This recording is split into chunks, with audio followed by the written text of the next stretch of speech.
Molto spesso, ascoltando la musica pop degli anni 60, potrebbe capitarvi di imbattervi in uno strumento particolare, con un suono luminoso, delicato, cristallino.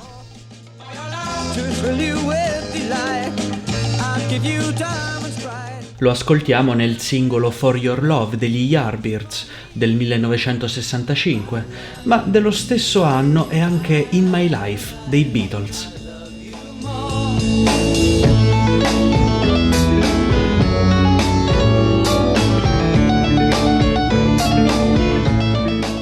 Lungo tutti gli anni 60 la musica pop riscopre il clavicembalo, uno strumento con una storia antichissima. Ma qual è la vera bellezza del clavicembalo e perché questo strumento è tornato di moda proprio negli anni 60? Lo scoprirete alla fine di questo video.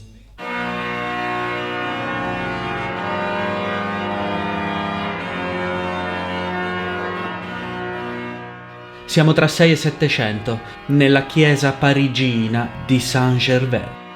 Per 173 anni all'organo di questa chiesa sedettero i membri di una famiglia di musicisti tra le più longeve della storia della musica, i Couperin. Molti Couperin furono grandi musicisti, ma il più famoso è stato senz'altro François Couperin, detto il Grande. Nel 1716 François pubblica uno dei trattati di musica antica più importanti, L'arte di toccare il clavicembalo, una miniera di informazioni sulla musica del primo Settecento e che contiene anche 8 meravigliosi preludi che sono un distillato della bellezza di questo strumento. La caratteristica peculiare del clavicembalo è quella di essere uno strumento a corde pizzicate. Nel pianoforte abbiamo dei martelletti che colpiscono le corde, ma nel clavicembalo le corde vengono pizzicate da un piccolo plettro, una penna. Questo avvicina il clavicembalo a strumenti a corde pizzicate come la chitarra o il liuto.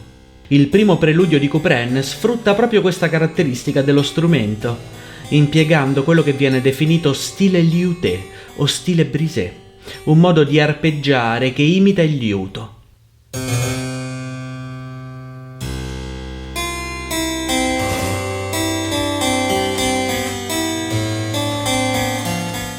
Le note dell'armonia vengono distribuite in maniera irregolare in una serie di arpeggi spezzati.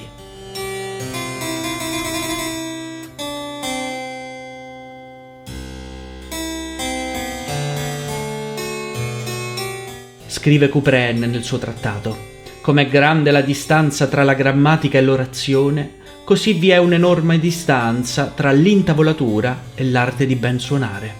Questi preludi infatti racchiudono alcuni principi esecutivi tipici del clavicembalo. Non vanno suonati a metronomo, ma vanno interpretati, rubati, suonati in maniera espressiva e in questo modo rendono tutta la freschezza di questa estetica francese di primo Settecento. Notate come da questo modo vario e cangiante di distribuire le note emerga una melodia.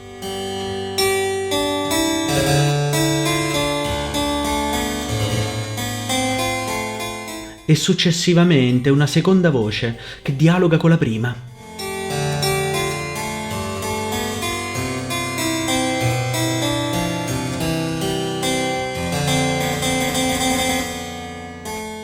Già in questa musica di inizio Settecento si respira quel carattere francese che poi ritroveremo nell'estetica indefinita dell'impressionismo di più di un secolo dopo. Un compositore tedesco come Bach avrebbe sciolto le sue armonie con arpeggi regolari, come nel famoso primo preludio del clavicembalo ben temperato.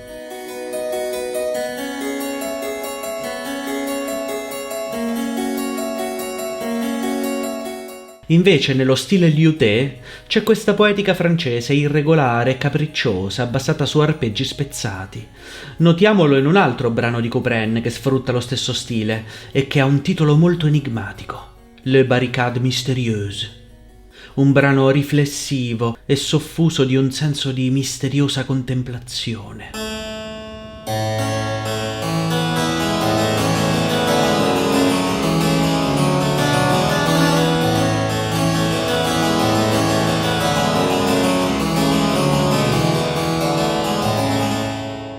Il clavicembalo fu lo strumento di riferimento per tutto il 6-700 e si presentava in numerose forme e varianti.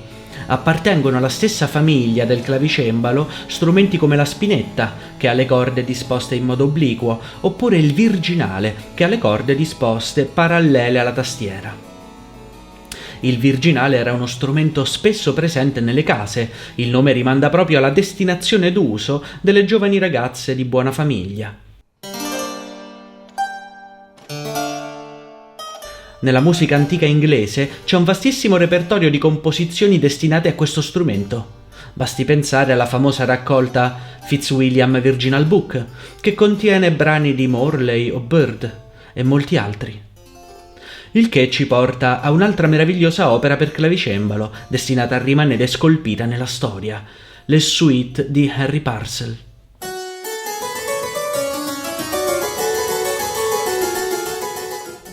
Originariamente le prime composizioni per clavicembalo di Purcell comparvero in una di queste raccolte antologiche, The Second Part of Music's Handmade, stampato a Londra nel 1689.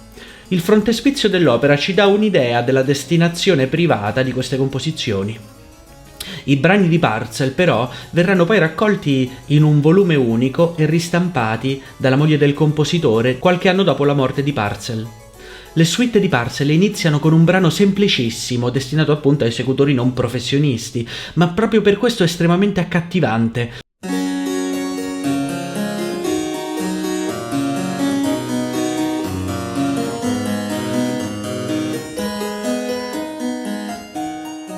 La musica inglese del Seicento era già estremamente pop, proprio perché, al contrario dell'Italia, a Londra esisteva già un mercato musicale piuttosto ampio.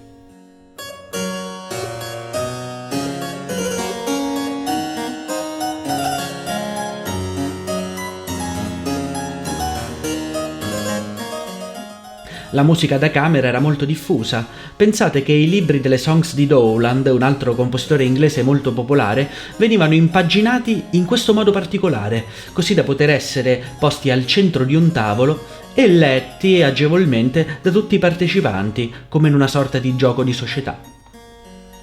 La musica per clavicembalo di Purcell è semplice, ma sa essere estremamente intensa. Ascoltate la tragicità di questa passacaglia, un lamento la cui struggente melodia avrebbe potuto essere perfettamente impiegata in un'opera lirica del tempo.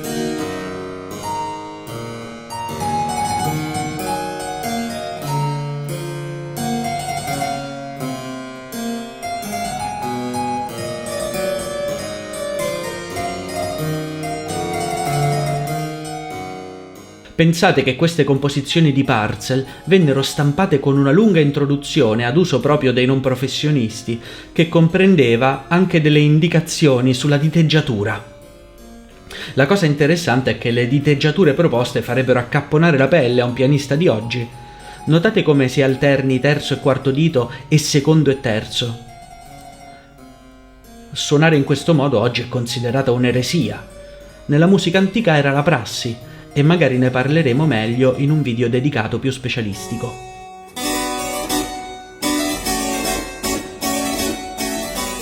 Le suite di Purcell erano destinate a tutti, ma in passato ci furono grandi compositori per clavicembalo che scrissero per pochi, o addirittura per una sola persona. Ci spostiamo alla corte del re di Spagna in pieno Settecento e incontriamo un musicista napoletano, Domenico Scarlatti, maestro di musica personale della principessa Maria Barbara di Portogallo. Per anni Domenico Scarlatti compose sonate per clavicembalo destinate alla sua eccezionale allieva. Gran parte di queste sonate non vennero mai pubblicate e vennero riscoperte solo nel Novecento. Maria Barbara era una clavicembalista esperta e le sonate di Scarlatti, al contrario dei brani di Purcell, spesso raggiungono un alto grado di virtuosismo.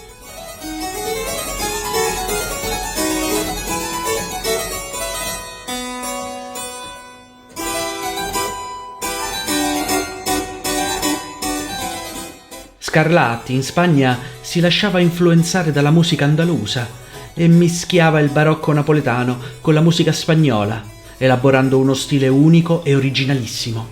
Notate come in questa sonata Scarlatti inizia con un normale contrappunto barocco.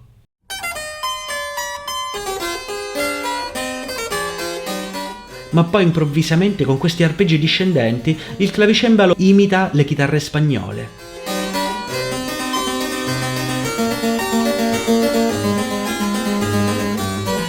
Questo è lo stile unico di Domenico Scarlatti, a metà tra barocco e flamenco.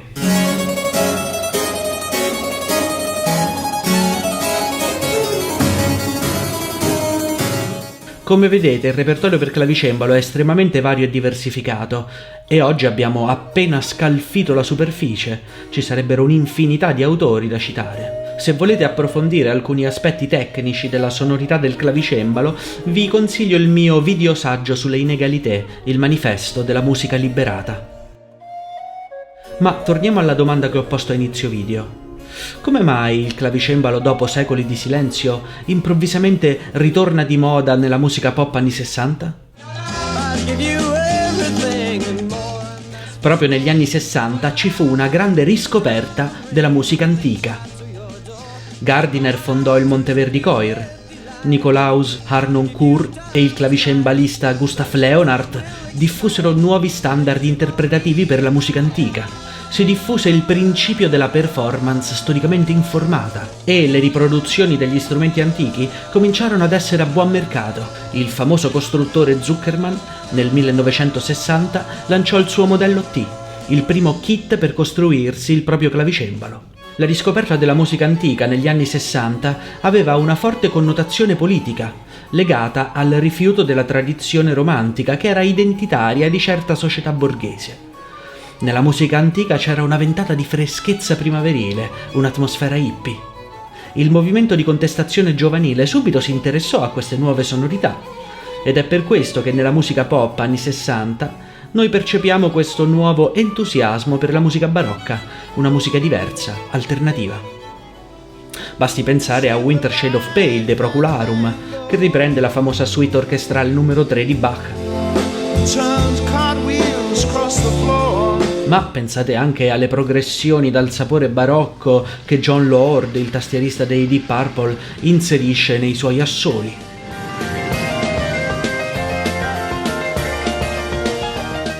Insomma, negli anni 60 il clavicembalo, strumento simbolo della musica antica, torna di moda e si ritrova in centinaia di canzoni.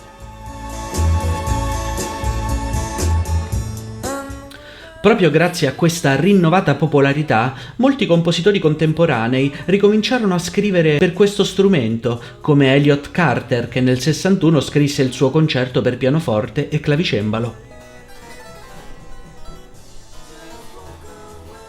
E fu così, quasi per caso, che uno strumento del passato tornò di moda, dopo secoli di silenzio, ricominciando la sua lunga storia, da Bach ai Beatles.